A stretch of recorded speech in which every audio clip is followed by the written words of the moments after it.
It's not just an ordinary Tuesday. Welcome to Terrier Tuesdays, the show where you can get to know some of Boston University's best and brightest student athletes. Welcome to another episode of Terrier Tuesdays. My name is Scott Ellis, and I'm joined by senior Emily Kim of the Boston University women's tennis team. First, Emily, how's the spring semester treating you so far? Been pretty good. It's flying by. I mean, last semester here on campus, definitely just trying to make the most of it right now. Right. And for my first question for you is, what does it mean for you and your teammates to be back on the court? Y'all been into the tennis season now, last 3 weeks. What does that mean to all of you? Mm-hmm. Yeah. I'd say it's definitely been an adjustment so far. And I mean, that's natural. Like, we haven't played in a year. It's natural to feel nervous or unsure of like what's going to happen. But I think overall, we're just really happy to have this opportunity to play it all, especially with 6 of us being seniors right now. And this is potentially most of our last seasons. We're definitely trying not to like take this moment for granted. And we're just excited to be out there and compete and practice again. Right. And you're coming off a big win against UConn. I mean, what'd you think of the team's performance? Yeah, for sure. I think our last match was both like really great as a team win, but also like simultaneously kind of like a wake-up call, because after losing the doubles point and coming back to clinch in singles, it really showed us that like our team is ready. We're capable of like doing great things and that we're in shape already, but also losing the doubles point definitely showed us that we still have a lot of work to do. But in my like point of view, it's almost encouraging, because that means it's like only up from there. We can make progress. We still have things to work on and get better at. So overall, for only like our fourth match this year, I'm really impressed by how quickly the team's been able to like jump back into competition. We're definitely gearing up to play and fight hard for our conference matches soon. Right. And speaking of conference, I mean, since you mentioned this is your last semester on campus, I mean, what would it mean to win a Patriot League title, and what is it going to take from the team to accomplish that goal? Mm-hmm. Yeah. I mean, it would mean so much, I think, to win Patriot Leagues your senior year, especially like after we trained so hard last spring, and just as we were about to start conference and Patriot League, everything ended. I think it'll be that much sweeter to be able to like play the tournament this year. But yeah, I think right now our team is so strong, especially with the addition of 2 new freshmen, Victoria and Caitlin. They're amazing players. But yeah, I'm really just proud of how hard the girls have been working with this like goal in mind. And I think that in terms of next steps, just finding our groove and solidifying our confidence as a team on the court is really going to help us be ready to compete for conference. And that really only comes with just getting more matches in, which we will be doing. So I have no doubt that by Patriot Leagues, the team will be in like the best form will be all season. And if we play and compete at our best, then the conference title, it's right there. I think we've got it, you know? Right. And I did want to know, how did you get into tennis? Yeah, for sure. I think growing up, my parents put me in everything. They put me in soccer, volleyball, swimming, softball, you name it. And then tennis, of course. But I think I just kind of saw how everything was going, and I picked tennis because I really just had the most fun playing it. I love how competitive like a sport it is, because in a match, right, you're playing and every single point is a new chance to compete. Essentially, it really like keeps you engaged and focused during a match, because you really need to keep up that energy the entire 2 hours. So yeah, I just love the energy, the competition, especially in doubles. I think doubles is definitely my favorite. It's the best when you partner and you like can kind of feed off each other and keep the energy going between you all. So yeah, I really just love how fun it is to be out there and compete. Right. Well, both you and Shelley were named doubles team of the year a couple of years ago. So I know you've obviously excelled in doubles here at BU. And my next question regarding that, you're from Texas, living in Boston. How has that adjustment been? Yeah. Other than the like freezing cold winters, that was one adjustment. I think just being in the city has been really nice and has helped me like kind of adjust to college and being on my own and far away from home, just because you're always busy here. I think the culture in Boston is just to do a bunch of stuff, keep yourself engaged, and really like just find like academic, professional, and like sports related opportunities. And there's so much of that in Boston. And so I think just having all those opportunities here in the city has been really great, and has allowed me to like become more independent as like a young professional, I guess, if I'm entering the workforce soon. But yeah, also the city is just super fun in general. There's so many things that you can do with your friends. Some of my favorite activities are just like going for walks or runs in the Charles, or just trying new places to eat. So definitely just making the most of my surroundings has helped me like enjoy being in the city a lot. And yeah, I've enjoyed it so far. The only thing is Boston doesn't have the best like barbecue, I'd say, but that's a small price to pay to be in such a fun city. So Right. And you've been on the Patriot League academic honor roll. You're enrolled in Sargent College, majoring in human physiology. If you can just talk more about that, and what are your post-college plans? mm-hmm.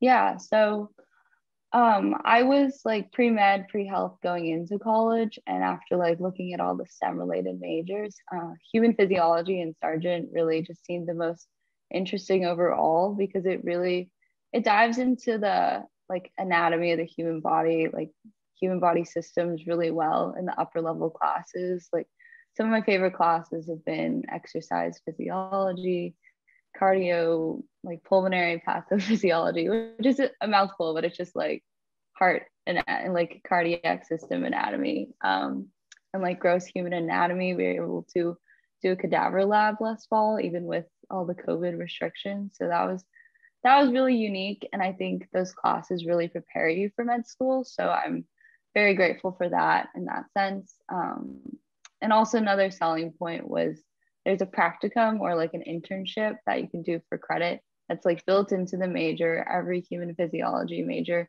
will complete the same field experience. So this past semester, I was actually still able to complete it even remotely. I did remote research for an orthopedic oncology lab at Massachusetts General Hospital, which is one of the best hospitals in the country. You know, like that's crazy. I never would have gotten that experience elsewhere. So I'm definitely grateful for that. And also, sorry, I just really love Sargent, Yeah. but it also has a public health major, which I've completed so far. Absolutely loved it. It's really interesting, I think, to learn about like determinants of health that aren't just science-based. That I mean, we all know this, like so much of being healthy comes from education, where you live, your diet, exercise. And so my love for public health, it's actually inspired me to do a fifth year here at BU to pursue a master's in population health research at the School of Public Health. Just waiting on that acceptance, but hopefully I'll be back ready to study study more at BU, you know. Mm-hmm. Well, I mean, a follow-up question. I mean, obviously health and that's been the key focus of the entire world the past year. How has that influenced your career plans, or has it just inspired you even further to get more involved in the healthcare system? Yeah, for sure. I definitely think like the interest in public health has grown so much, and I think that's really exciting to see because it's gathering so much attention. And also like frontline workers, like how hard they work is really getting a lot of attention. And I'm super grateful that, I don't know, healthcare workers are so respected. But it's also just really exciting to see that a field that I love is actually so needed, and I will be able to help people so much more, like help them in ways that they can't themselves, and just to be there hopefully as like a working doctor one day. That's really inspiring to see all these doctors sacrificing so much. But yeah, I think overall I've been more inspired. I actually was able to work at the COVID vaccine clinic at Brigham and Women's for a few months starting in December. So it was really an exciting opportunity to like jump right in and feel like I could actively contribute to like efforts to alleviate COVID pandemic things. So yeah, that was exciting. It was definitely an inspiration for the future. No, that is amazing. I guess one other question with that, I mean, how was there a lot of nervousness for you being in some of these situations, or is it just something you're able to just move on with? Yeah. For first disclaimer, I was not like super interacting with real COVID patients, but I think just being at the hospital, there was that initial worry and initial fear of like, okay, I have to go in, I might get exposed. And I actually was exposed like a couple times, but I think luckily protocols in Boston are so safe. People wear their masks. You have to do your testing and symptom screening. So I think like seeing all of those very like science-based protocols in place definitely alleviates comfort levels. But it was also just very exciting, I think, to be able to see people getting vaccinated and how grateful all these healthcare workers were to finally get the long-awaited vaccine. So it was a mixture of fear, but also like the excitement made it worth it, I think. Right. Now it is an incredible experience. And I wanted to end with this.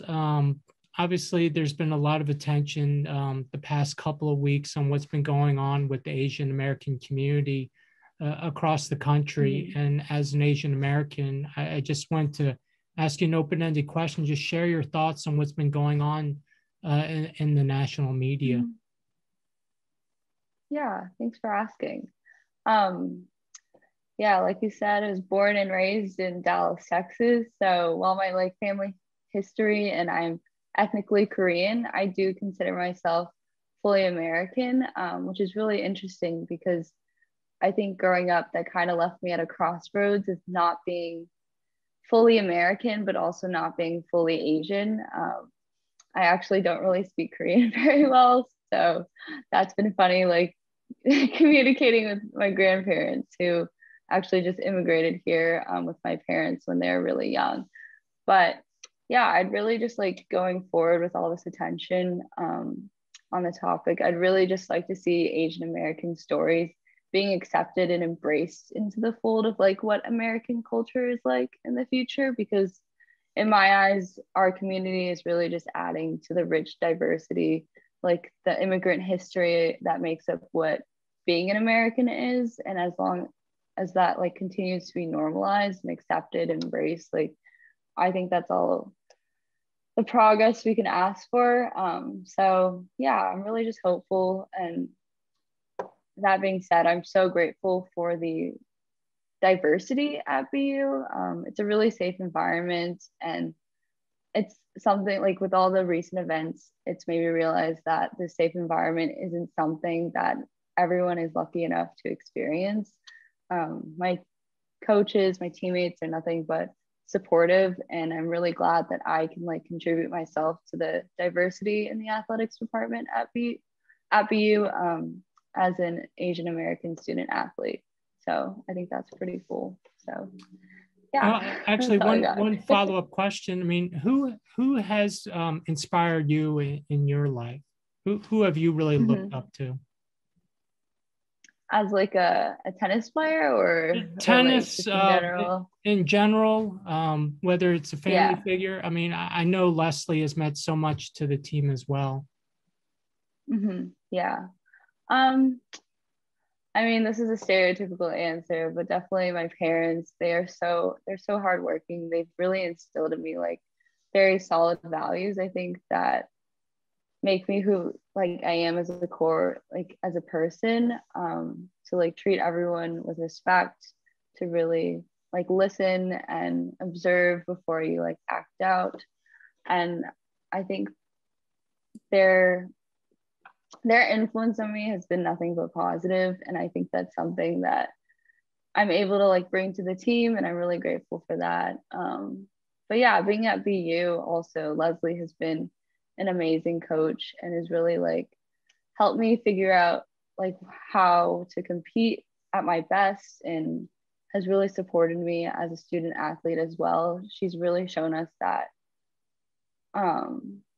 we can be like true student athletes who excel both on the court and in the classroom, and she really emphasizes that with every player that comes in. And being able to see that, you don't really see that in many head coaches, I think, in the athletic world. So having Leslie by our side at BU has definitely been amazing. All right. Well, thank you so much for joining me, Emily, and good luck the rest of the season with the team. Thank you. Thanks so much for having me. Have a great rest of your day. Thanks for tuning in to Terrier Tuesdays. Give us a follow on our social media accounts at BU Athletics on Twitter and Instagram for more content.